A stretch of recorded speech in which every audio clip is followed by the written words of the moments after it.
Take a breath.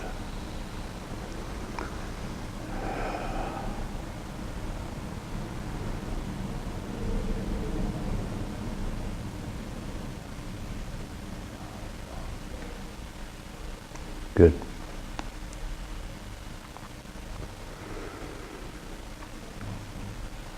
I'd like to begin this evening to see if there's any questions. I've given a few talks lately on the high heart, and I was wondering if you have any questions concerning that. Any issues may have come up with you as you were practicing it, maybe. You can breathe through that when you breathe Yes. through your heart? Yeah. With the little things, you pull them up and they just dissolve.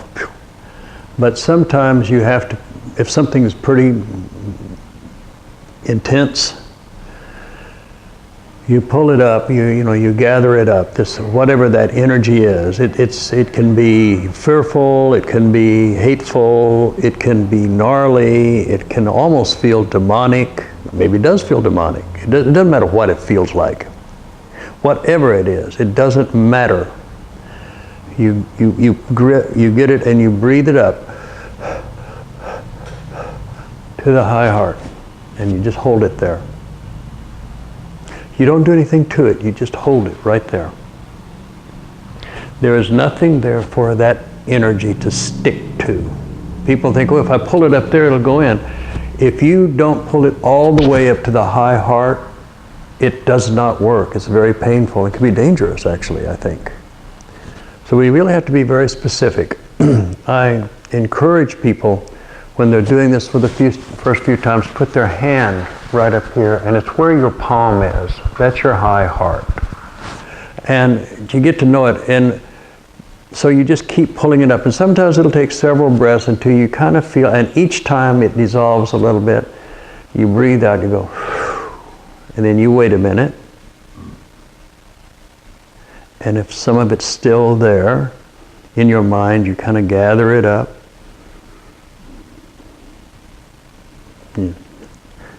And you pull it up here, and you just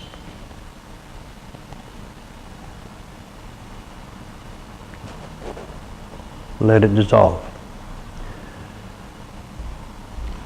And then you fill the space that fear and that anger and all of that evil or whatever it is that you had conjured up, whatever it was, you fill that space with unconditional love.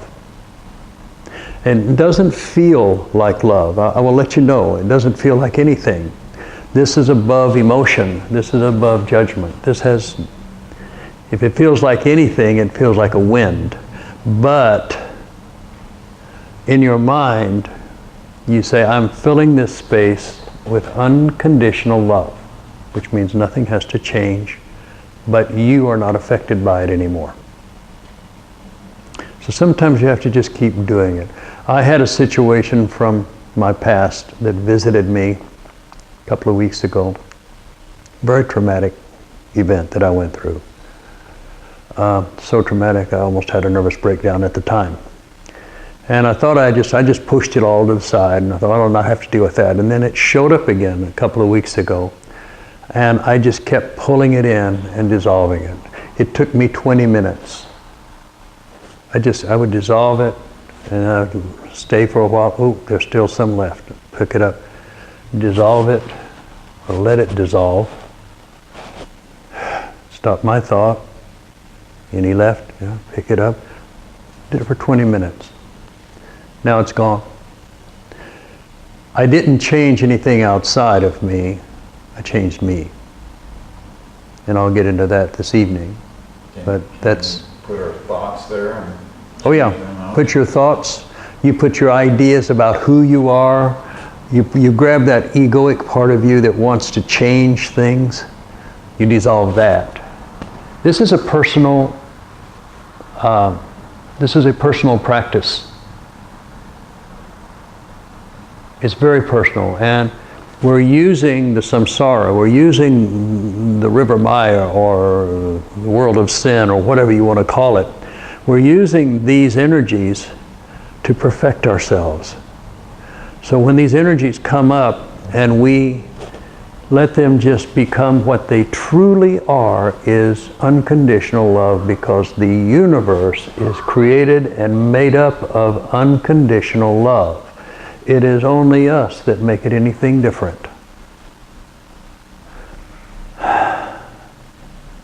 So as I'm tuning into the core of the universe, into the core of my being here, I'm letting go of my stuff surrounding it, until all that's left is what the universe is made of, which is unconditional love.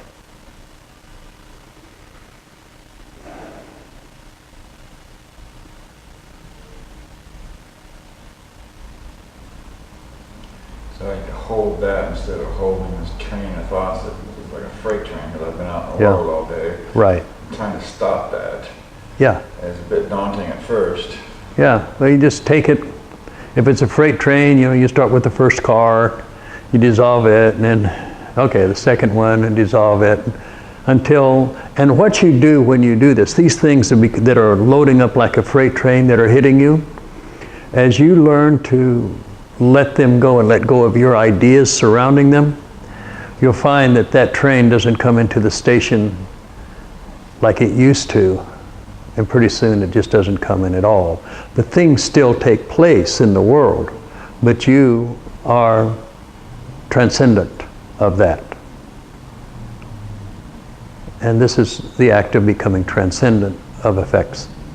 I can do that. So you do that yourself, not dependent on helpers and Now, totems and totems and helpers, demons, all these things are dreams. There's just one. There's just one unconditional love. There's just one. We start running into that stuff when we get down here in the samsara, because in the samsara everything is dualistic. We have multiplicity. We have this point of view and that point of view. We have this pleasurable experience, we have this painful experience. We're so lonely, and now I'm too crowded. We have all of these different energies going on around us all the time. And we create a reality out of that. And the reality is not perfect. Our realities are created very early on. When you were born, you were given realities by your family and your friends, mostly your family. You were given a language. You were given values. You were given a code of conduct. You were given all the things that you need to get through the society that you were born into. And every society is different. There's no universal thing except the dissolution of the self. And what this is, I can give it many, many, many names. I keep coming up with new names for this all the time, and they all are right, and they're all just a partial. But this is the dissolution of the self. This is dissolving that part of yourself that is being irritated, that's being frightened, that's being judgmental, that's being whatever, insecure, afraid, timid, aggressive.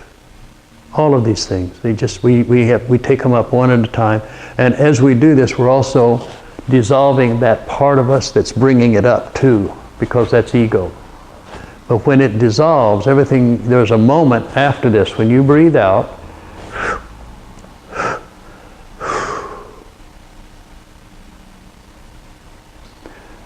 there's a moment of meditation.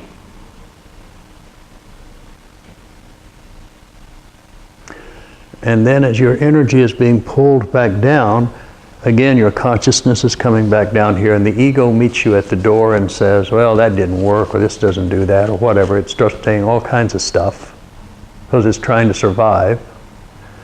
And so throughout the next few months, as you do this on a daily basis, just keep dissolving all of these things, it will make a change. I had a meditation today. It's like the three magi came with a gift for me. Yeah. I didn't, so they took it away, but it was like an awareness field they were going to give me. Yeah. But if I just stayed with my meditation, I guess I'd have it on my own. And then Yeah. What do they have to offer you that you don't already have? Now, you could say, okay, the three magi are parts of me that are coming forward. You can work it around, but your ego will work it around any which way. But we have to watch that we don't start depending upon forces outside of us. This is a non-theistic approach to enlightenment. If you believe that there's a God up there looking over you down here, and when you get in trouble you can pray to that God, and that God, if he's in a good mood, will help you out, you're living in the samsara. You're living in duality. In this, we're moving into unity, and it's a unity that does not have anything in it. It doesn't. The reason this is so difficult for people is because it has no structures. There's no points of reference in here. Religions don't work in here. Angels, demons don't work in here. Nothing works in here. This is the Nahwal. This is the void. This is enlightenment. This is completion. This is perfect. It's still. It is one. And so we're always dissolving our ideas of multiplicity, of I have to, this is bothering me, that's bothering me, I'm afraid of this, I'm afraid of that, what if I get lost, what if I don't go the right path, what, all of these questions. And then you grab that egoic self that is asking those questions and you place it right there. So that's your structure. That's it, right there, and it doesn't feel like any. This is why it's so difficult for people. But I suggest that you try it, because as you try it, you'll find that you start living differently, with less fear. You start having, for one thing, you start having a lot of compassion. You start, instead of making a rash, quick judgment about something being so horrible, you pause. So if that's horrible, I'll dissolve that. Now what's left? Sentient beings who are part of God, who are God, experiencing God, having a lot of suffering because they're ignorant of their true nature, which is unconditional love. And so people get into trouble. They hurt each other. You have Christians, and you have people who are Muslims, and they're all God. But with each other, they will fight each other. They'll kill each other. They do. Even within a religion, in the Christian religion, we had huge wars between the Catholics and the Protestants. There was all of these things that were going on, all in the name of God. But it was a God that was vengeful. It was a God that held a grudge. It was a God that was like Zeus in the sky, looking down on humanity and throwing a thunderbolt down every once in a while. And he had his sons and his daughters who would go down and create all kinds of havoc. No. This is American Buddhism. We do not believe in a God like that. We believe that there's just one, and that it is man himself in his ignorance that has created all of the suffering on this planet. We're so busy defending our ego and all those people that share our ego trip with us that we don't even bother to see what the other person is about.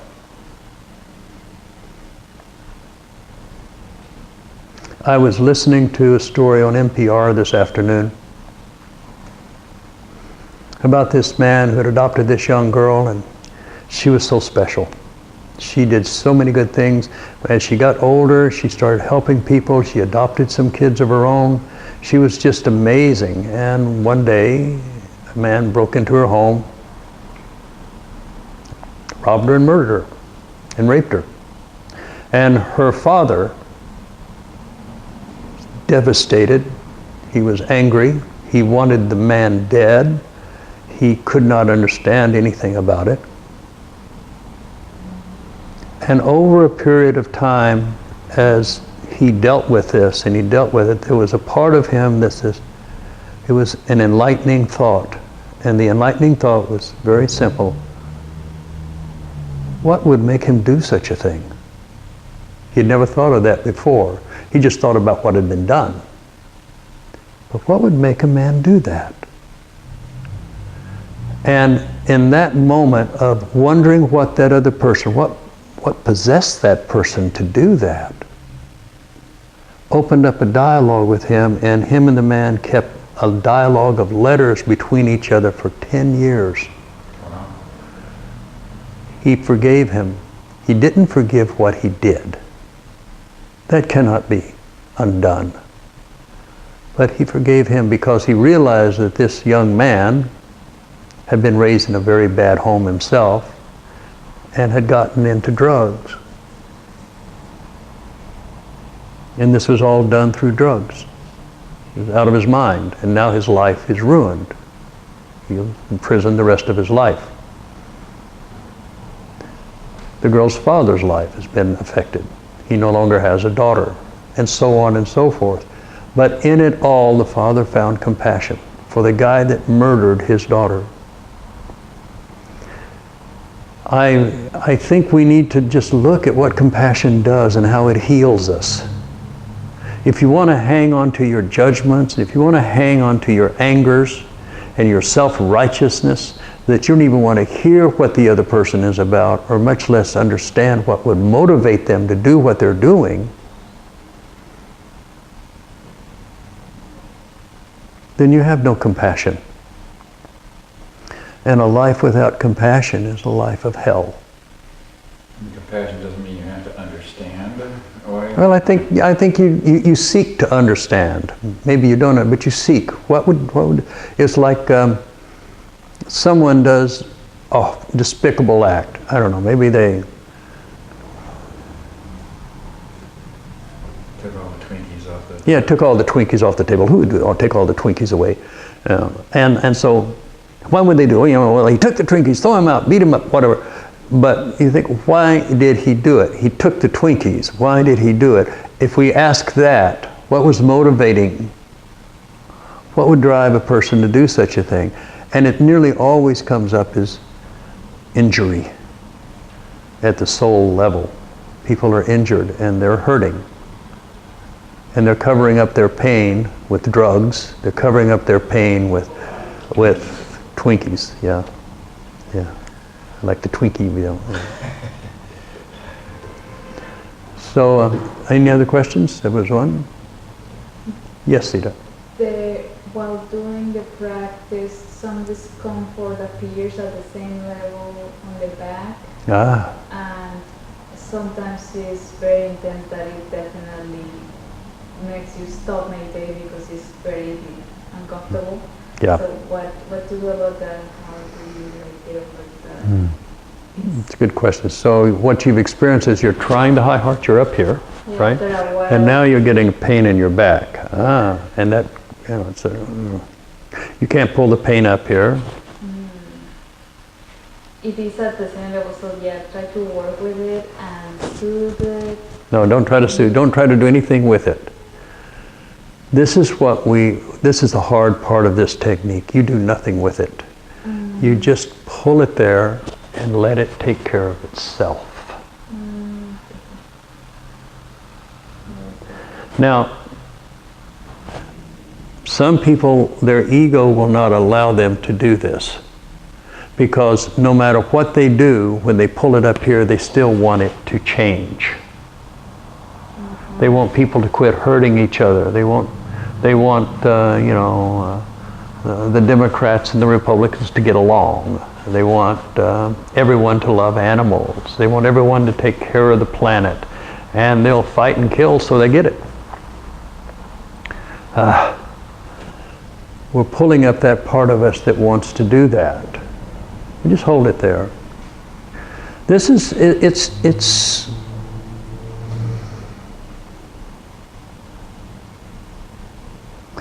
what you're doing is you're touching enlightenment.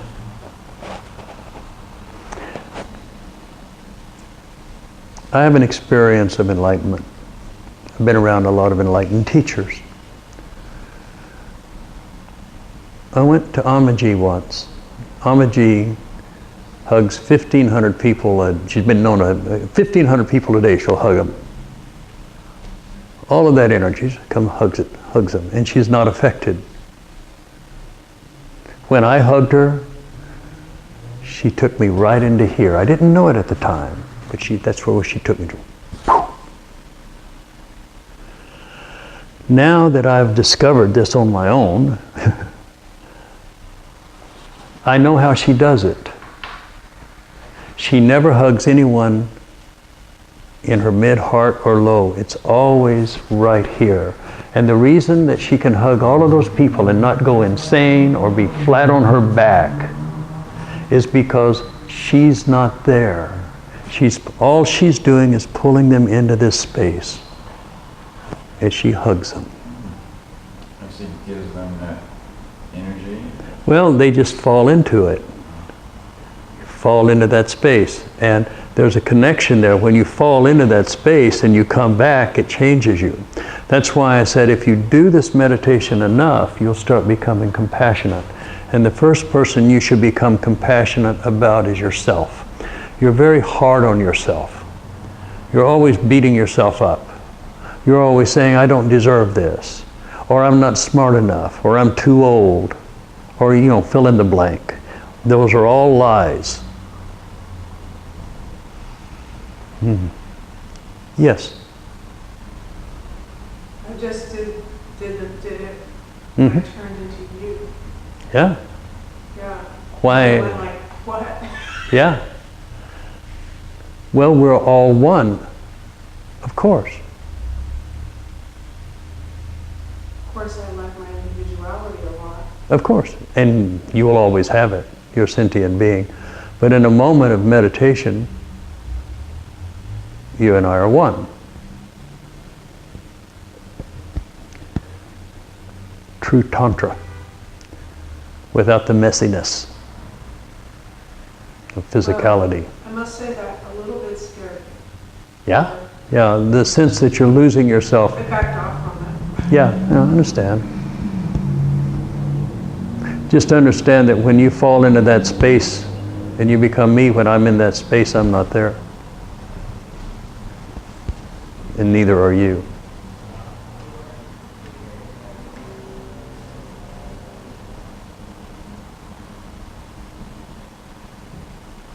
So good. It was good.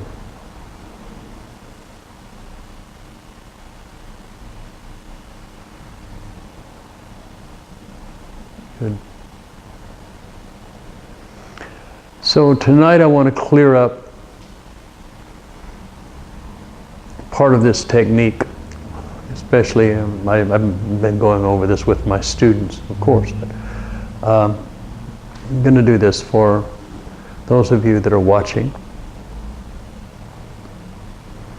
And the story is about a guru who's on the mountain and he's meditating. He's just gone.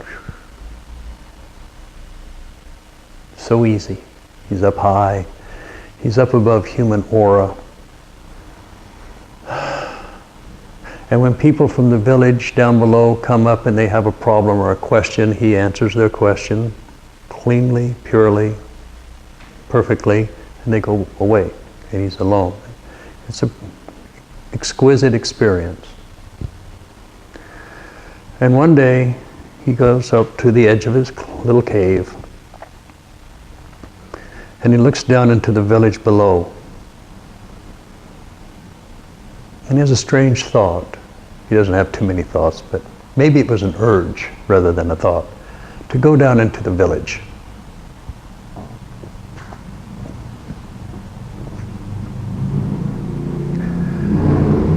So he starts his way down into the village, and he gets to the edge of the village, and the dogs come out and they're barking. And they're running around barking at him. He just turns, goes back up to the cave. Sits in the cave. And he meditates on those dogs. He dissolves the dogs into eternity. He sees them as sentient beings, no different than himself.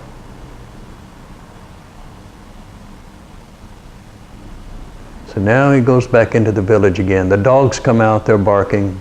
They don't bother him. He just pets a couple of them. He just keeps going. It's nice having dogs. And then the kids come out. Who are you? Where are you from? Do you have any money? Tugging on him. He turns, goes back up to the cave, and he works his issue out with kids. He just lets all of his aversion to kids, their voices, their running around, their erratic behavior, he just dissolves that.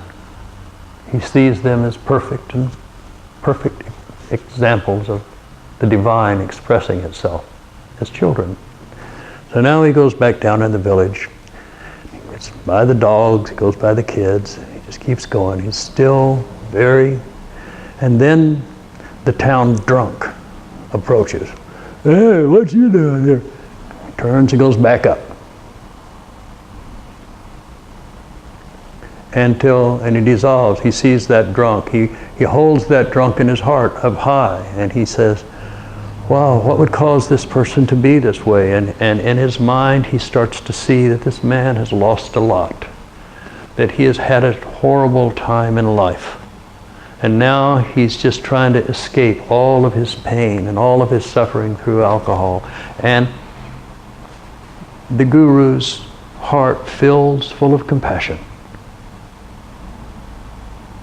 And he goes back down in the village. Again, the dogs, the kids, and now the drunk comes up. And he has compassion. Then he gets into the crowd where people are pushing and shoving on him and getting into his space and telling him that, you know, he's in their way. And he goes back up and he dissolves the whole crowd. He's continually doing this. He goes down. One time, people are fighting. They're hurting each other. He does his best to try to calm them down, and they attack him. So he goes back up into the hills. He dissolves the fact that there are people so consumed within their own egos that they embattle each other. They're so busy controlling their view, their little world, that they're actually fighting each other, and his heart is full of compassion for both because they are lost in their anger, lost in their fear, lost in their mistrust. And there is no anger, there is no compassion, there's no gentleness in their life. So he has great compassion for them. He doesn't approve of it, of course not. And he's having trouble going down through the village. And he wonders if it can be done. And one morning, 3 in the morning, when everybody is asleep, he walks through the village. The dogs know him by now, so they come out, sniff him, and go to sleep. Everybody's asleep. Just hear a few snoring every once in a while. He walks through the village, and he walks up the house, up to his cave. So he knows it can be done, and he just keeps working on himself until, after many years of going down into the village, there is no difference in the village than there is in the cave. In this practice, this is our cave. When we're here, there's nothing. We just go there and you meditate there and you go... And as you just let go, just surrender everything to it. Just let go. Your thoughts stop.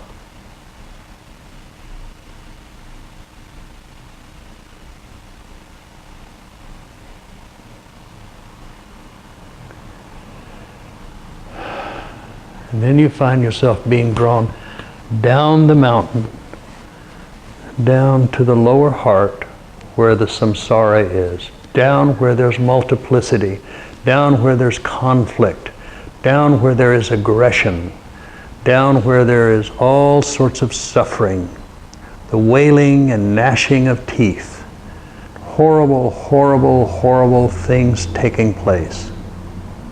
And we, one by one, take them one by one up the mountain, dissolve them into the unconditional love from which everything is made. Unconditional.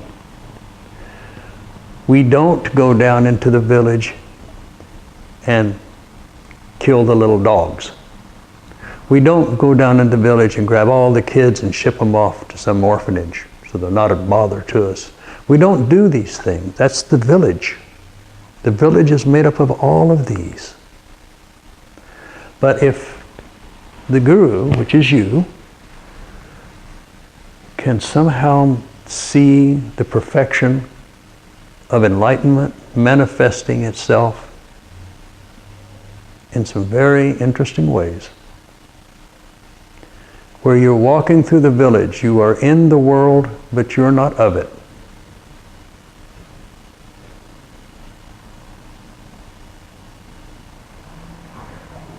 When you get rid of the darkness inside of you, and in that darkness all you see is unconditional love manifesting in the ways it manifests. You start reacting to everything with compassion. You quit trying to rearrange the chaos. The chaos does not exist for you because you've dissolved it all.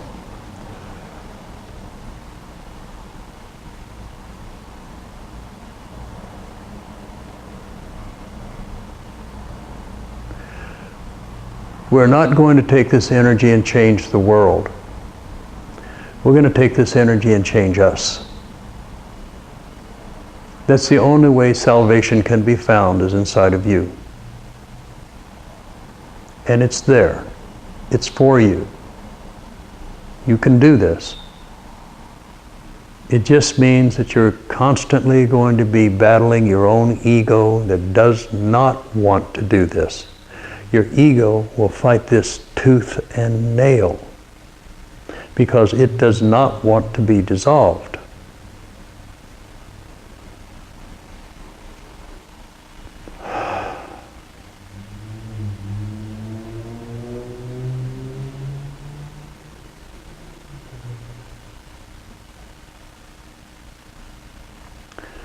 This is the Enlightenment Sangha. This is the dharmic path to enlightenment. This is a path for those people who love enlightenment, want to be around enlightenment, want to touch enlightenment, but more than that, they want to be enlightened. And if you want to be enlightened, it asks a very high price. And that price is your life. Because the life as you know it is nothing but a horrible nightmare. Even though you may have years of beauty and peace and love, at some point people die. At some point you die. But there you are.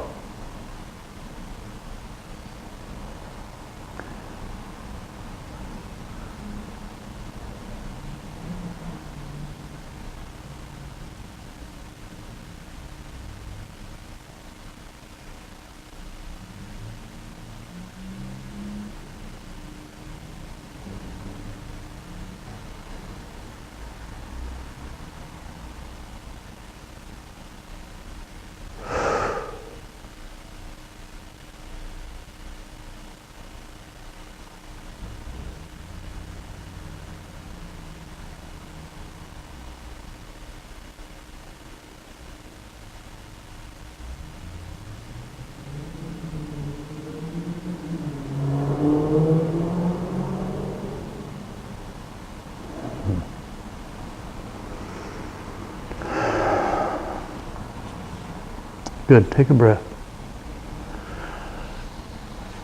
So, we're going to have another meditation with some music in a bit. But before we do that, is there any comments or concerns or issues that you're having with this? Because it is new, and I expect it not to just be easy right away, although I find it very easy myself. So, do you have any questions, or do you kind of get the concept of what we're doing here? And I can't stress enough that when you're doing this, there's not a feeling of you doing anything other than just holding things there and letting it go. You're not dissolving it. It's dissolving itself in that space.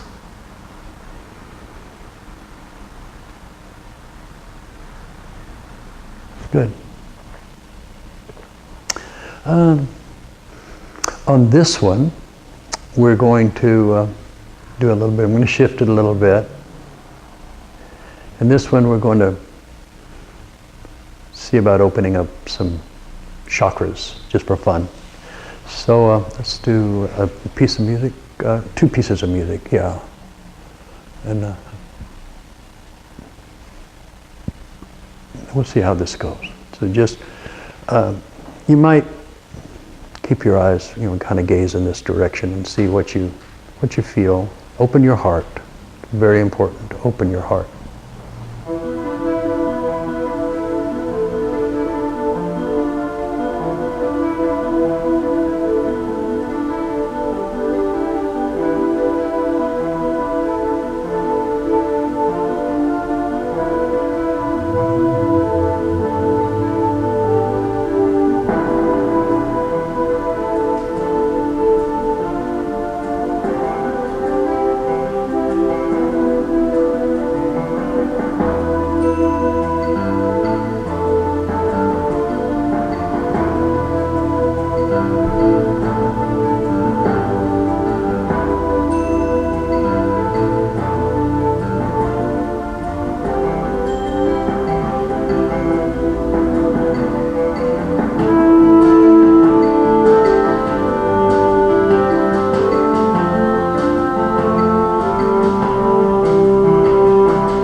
Take a breath.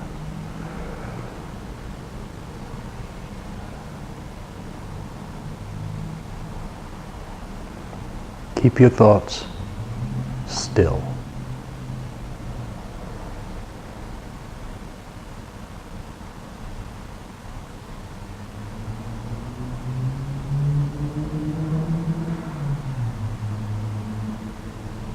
Dissolve.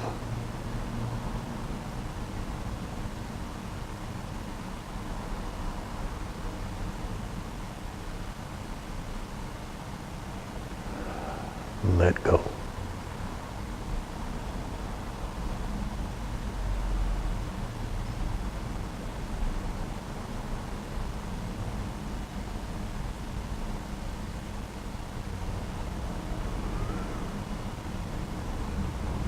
Good.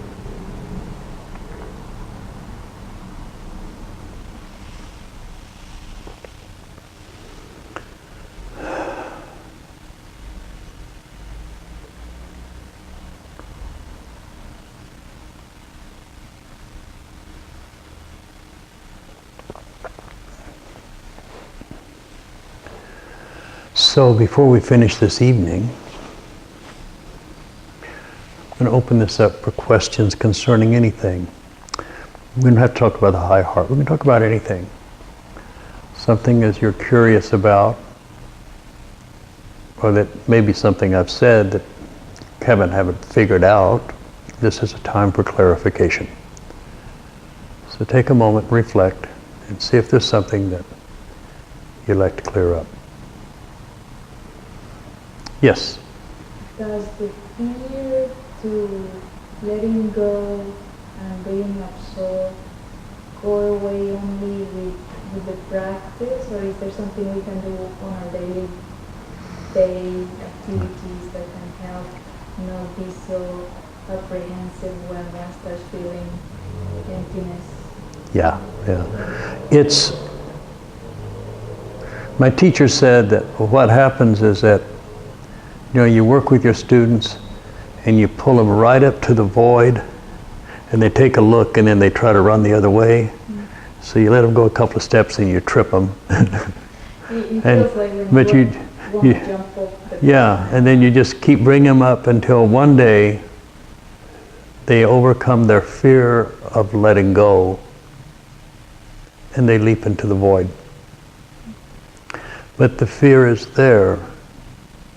It's the fear that Arjuna had when he was with Lord Krishna and saw his multifaceted universe, and he says, "Oh, stop, stop, I'm dissolving, I'm dissolving." So he stopped it. And we all say that when it happens. Stop it, we're dissolving, I'm dissolving, what will happen to me? Dissolve. But there comes a time when it starts to happen, and that part of you that's crying out for it to stop goes away. But sometimes you have to work with it. When you get up to the void, it's, the ego has a real issue with that.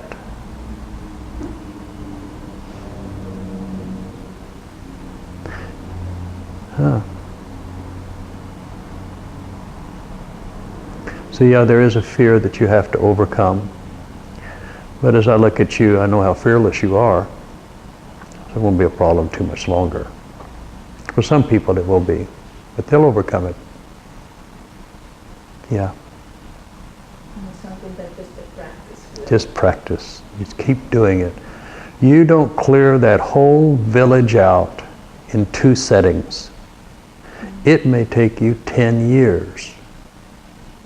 But you just keep clearing it out. And you'll know when it's cleared out, because then you go back in and things that used to anger you or upset you or make you fearful or furious or whatever, no longer do that. Because you have dissolved that within yourself. These things still happen. Someone comes up to me on the street and they yell and point at me and say, "He's a communist."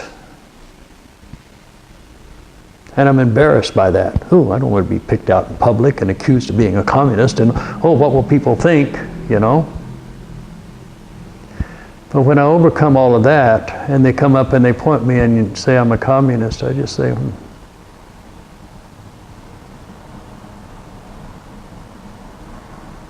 And then I might say something like, "Well, how are you doing?"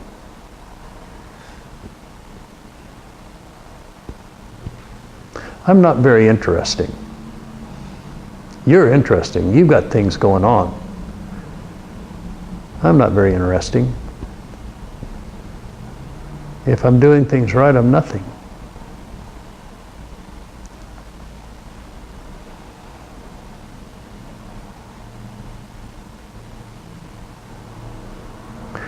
In Buddhism, there's a thing called bodhisattva. To be a bodhisattva means that you will remain in your body until all of creation is enlightened. All sentient beings are enlightened. When I am going through my village and I'm picking up on people that I can't stand, that anger me, that upset me, and I see God in them, and I fill that space with unconditional love, which is what the universe is. If I can do that with every sentient being, then I will have completed the bodhisattva vow. I cannot, nor will I, complete it for you. That's your job. But what I can do is open some doors. You have to walk through. I can make recommendations, but you have to do them.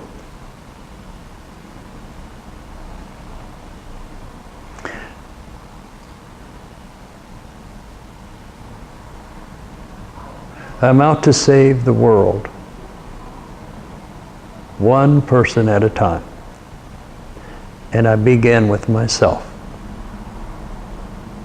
When I can remove all of my angers and all of my upsets and all of my prejudices and all of my fears and all of my, you just name it, when I can get rid of that, then I can look at you and say, you know, you need to kind of deal with your anger, or you need to deal with your control issues, or you need to deal with your abandonment issues.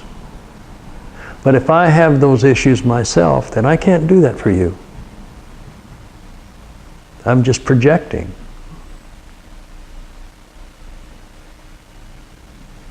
If I see you as anything other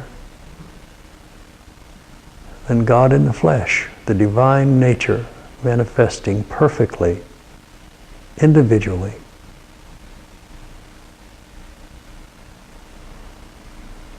wow.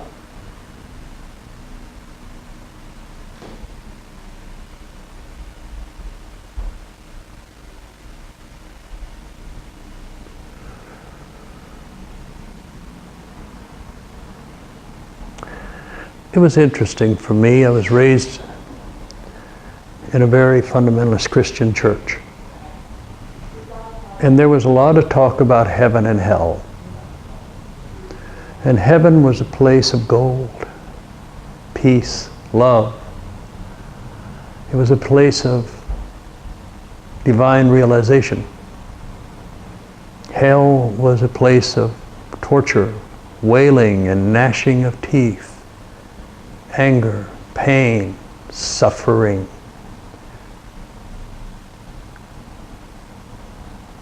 This is all found inside of you. You have heaven nature, and when you go there, everything's gold. Not the metal gold. Who would want that? But gold, nonetheless. Or I can lower my consciousness down into duality, and I enter into hell very quickly, where people in the name of God are killing each other.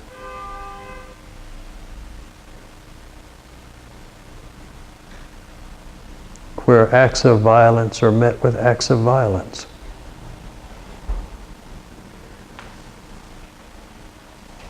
Where it's an eye for an eye, a tooth for a tooth, and pretty soon we have a world full of blind people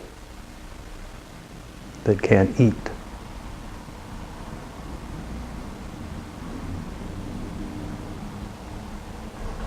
In order to make a change, I have to be a bodhisattva. I have to see the divine in all things. No exceptions.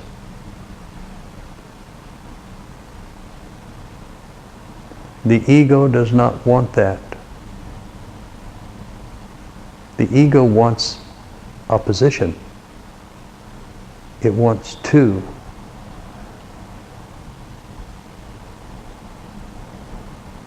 But there's only one.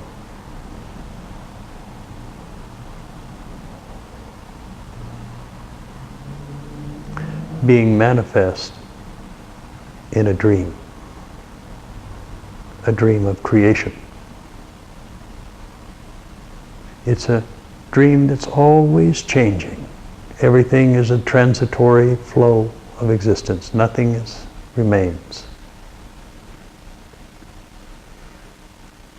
It was on the Discovery Channel. I watched this thing. It was after mankind leaves, and it was a deal like if one day there was like a super plague or something and every person on earth died, it showed what the earth would be 1 week, in a month, in a year, 10 years, 100 years, 500 years, 1,000 years. And by the time we got to 10,000 years, it was all gone. All the steel had rusted back into rust. All the concrete had disintegrated in just 10,000 short years.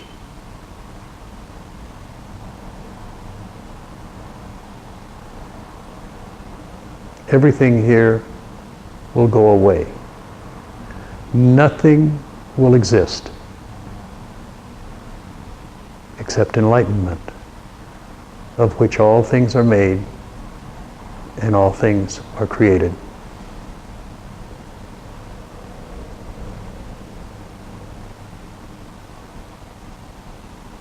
We have to learn to love each other. We have to learn to be considerate. Having a loving concern about the other person. You need to be gentle.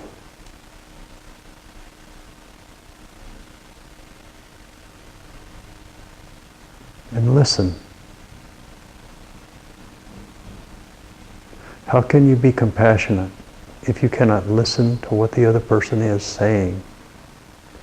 If you can't see beyond the appearance into what's going on in the background? What would drive a person to go into a school and shoot a bunch of students? What would drive a person to do that? I have great compassion for the parents that have to deal with the loss of their child. I have great compassion, and this is nothing that I would condone, but I cannot help but have compassion for someone who's so hurt and so angry and so injured and maybe mentally ill. I cannot have anything but compassion. And you can say that's a wrong thing. You can say I'm wrong. I don't care. I'm saying the truth.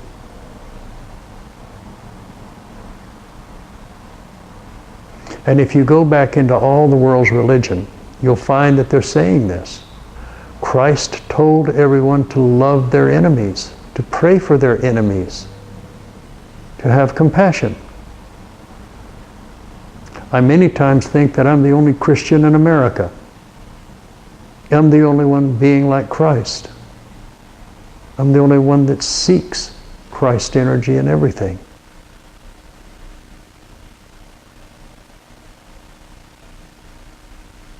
And I'm very, very, very aware of heaven. I spend a lot of time there.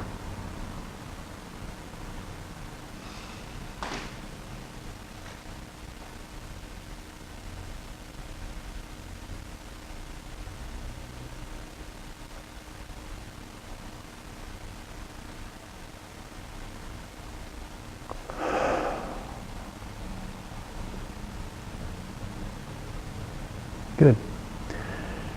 Any other questions? Yes. How do you unclog certain chakras when you do unclog by certain? A little louder, please. How do you unclog certain chakras? By yourself. By yourself, yeah. So, which chakra are you talking about? Anyone. Anyone, okay. Heart, navel. Heart, navel, yeah. Yeah, we get clogged up. The first thing is to realize what's causing it to clog.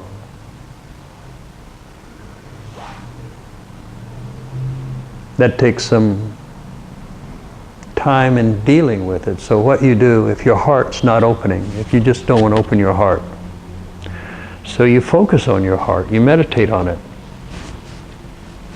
You meditate on your heart maybe for a month, 20 minutes in the evening, 20 minutes in the morning, you sit there and you think about your heart. You can play music, you can play chanting, it doesn't matter, but you just keep your idea right there. And then you'll start finding that it opens. The reason your heart doesn't open is because you've been hurt. This is a painful place. The lower heart is where all of your pain is. This is where your abandonment issues are. These are your rejection issues. These are your issues of control. This is where you feel like you have to manipulate and dominate in order to keep the pain away, to keep people from hurting you, and you block them out and you push them away with your anger and with your distance. But when you do that, you're in duality. And when you're in duality, you suffer. So when you find those things that may be one of the issues, I was hurt once. I trusted them and they lied and they cheated and they made fun of me, and then everybody, laughed at me. And I want them all dead or whatever. You have all these thoughts. And then in this technique, you take all of that stuff and you move them up here. Just move it right up here and you hold it there. It hurts. Oh, that hurts so bad. Oh, pull it up. If it's hurting, you don't have it up. When you get up here, there is no pain. If you're feeling pain up here, you're still hooked down here. And you have to keep pulling those things up until there is no pain.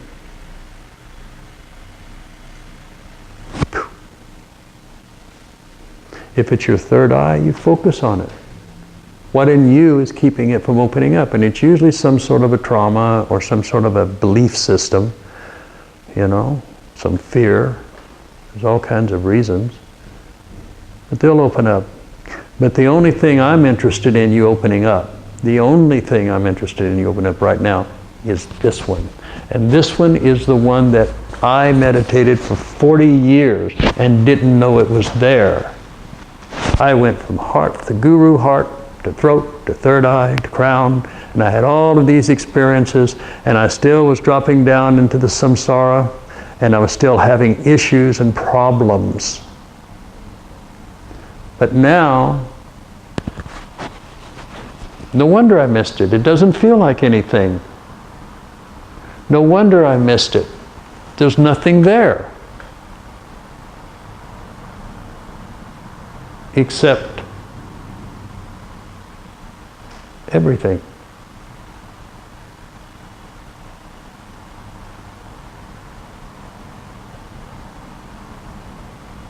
So this is the one I want you to focus on.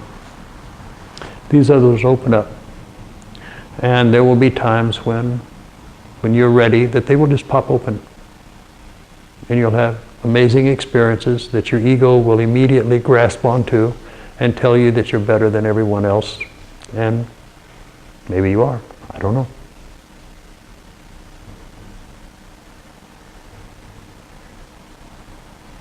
Maybe none of us are better than anybody else. Okay. Anything else before we go? All right. Well, thank you for coming. I'll be back in 2 weeks. And we'll see what else we can explore. I think we've explored the high heart. You got it.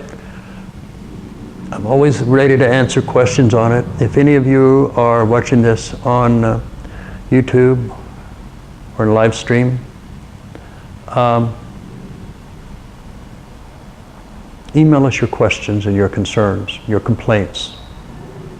I'm interested. Really, I am.